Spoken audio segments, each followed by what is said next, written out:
Hello YouTube, you catch me in the midst of making some homebrew, so I thought I'd show you what I'm getting up to.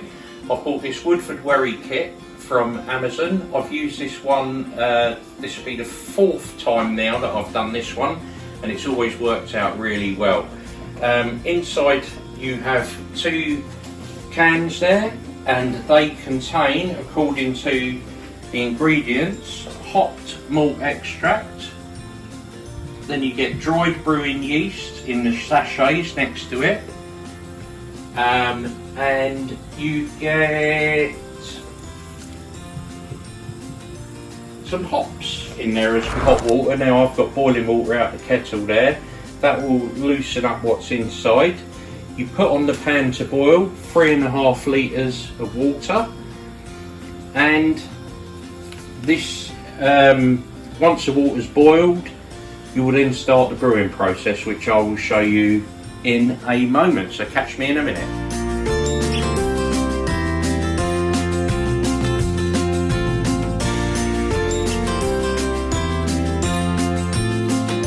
So this is the brewing bucket, which I have filled up with hot water and a bit of Milton fluid, because everything needs to be sterile. Now I'll just try to get the lid up. A bit difficult with one hand. There we go. As you can see in there, all my bits and pieces that I'm going to be brewing with. I've got my spoon, my stirring spoon, that's being sterilised, and my airlock as well. This particular one's got a tap on it. As you can see, the tap's upside down. That's deliberate for when I'm storing it.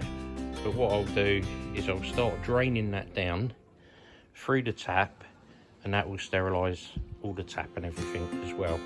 And this holds 23 litres, 25 litres actually, and that works out to just over 40 pints. So we don't fill it all the way up, we only fill it up to about there, and that's our 40 pints of beer. The cost of the beer compared to, you know, if you had all the brewing stuff and everything already, works out about 50p a pint. You can't beat that. So I will show you the next process once we get draining all this bleach out of here.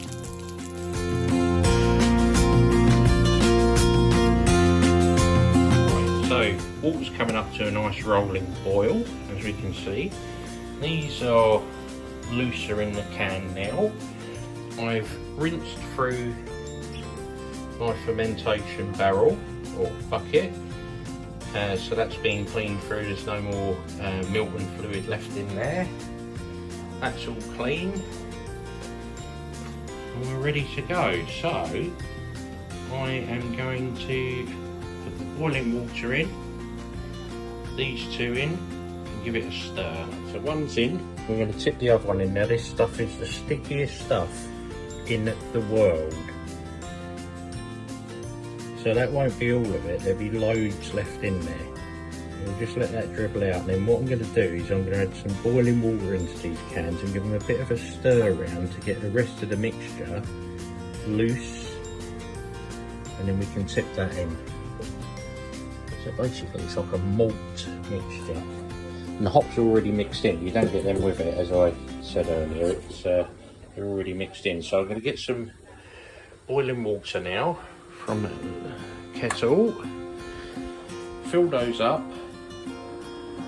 give them a stir with my sterilised spoon, tip them into there, and then put the boiling water in. I'll get that. So as you can see, these are now pretty much cleaned out. They were very hot, so just be careful when you're lifting them. I've tipped the boiling water and the rest of that in there, and now you just stir until it's fully mixed in. And always give it about a good couple of minutes stirring, just to make sure it all dissolves in. Right, so that's all mixed in.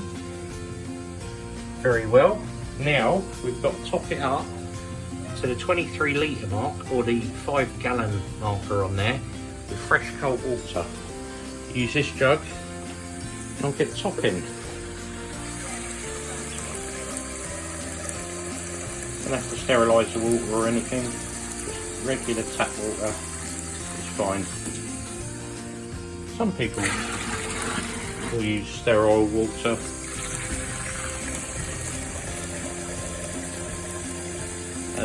But that would be quite expensive, so I'm just using regular tap water.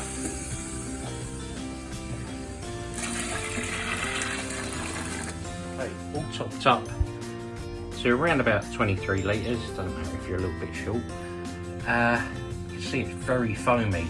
Now that's good, that's getting some oxygen into there, which the yeast, when it's added, is going to love. Now I'm going to take a hydrometer reading before I put the yeast in, before I lid it off and put it somewhere warm to ferment. Now a hydrometer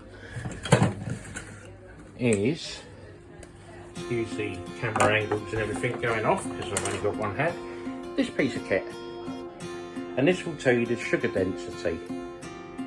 What the kit says is that you should have a starting gravity of, it doesn't say a starting gravity, never noticed that before, but you want about 1050, and then you know when it's ready to bottle because it says on there it should be below 1014.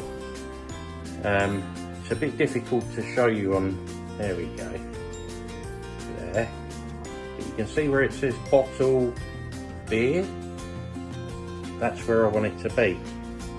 Now I could float the hydrometer in there, but we're not going to see anything because of all these bubbles, you see. So what I'm going to have to do is decant some of the beer into my hydrometer tube.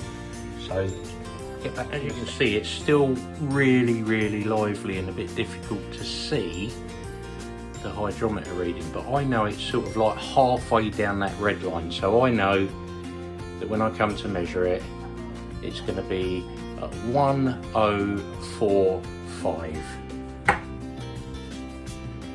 Okay, so a lot of people would say this is sacrilege, you shouldn't be throwing this back in. Waste not, want not. It's not bad to do that.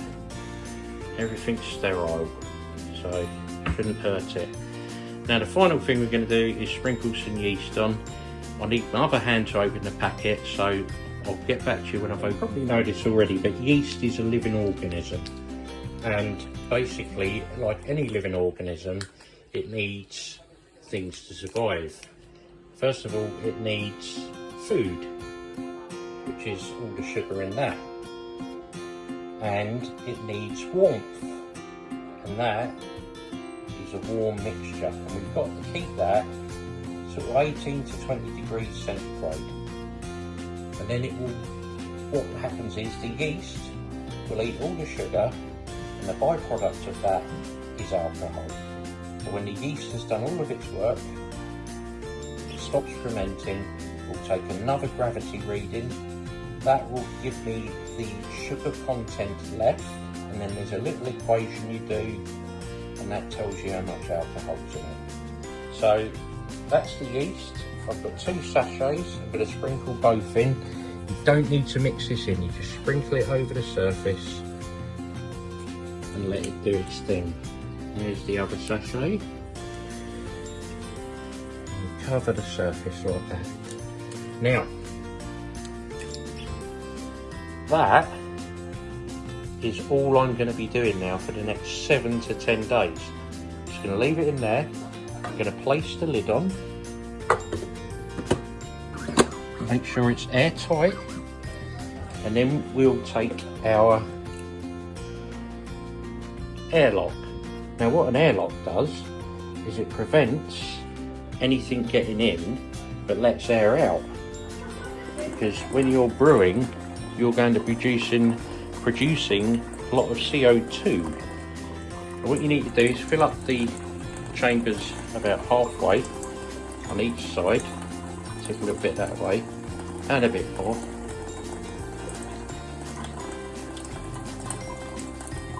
That's it. And there we are. And then we just simply place that in there. And then give this little cap a rinse.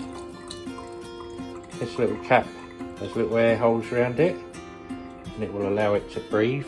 But again, it's another surefire way of not letting anything get into there. We've got to be completely sterile with this sort of thing, otherwise you get spoilage. You can end up with a whole 40 pint batch going off. So you don't want that. So that's us, right? So this will probably go somewhere warm. I was thinking of maybe sneaking it into the living room over there, or maybe under the stairs in the little brew cupboard. But it's got to be somewhere with a consistently warm temperature. Now at the moment, we've got a bit of cloudy weather, but it hasn't done much with the temperature. The temperature's still up there in the sort of low 20s. So that's ideal because it's quite warm in the house, and that means that it'll be at a good temperature for this to start fermenting. So this is part one, and there'll be other parts to this where I'm checking the brew halfway through, giving it a stir here and there. Now you don't have to do that too much, but I've found that certain things work, and I'll introduce you to those as I go through them. Like I say, in 7 to 10 days time, we'll take the gravity again, and if it's around that 1014 mark, then we can bottle it. Well, not bottle it, sorry, that's my mistake. We can, yes, we can transfer it into bottles. So let's carry on.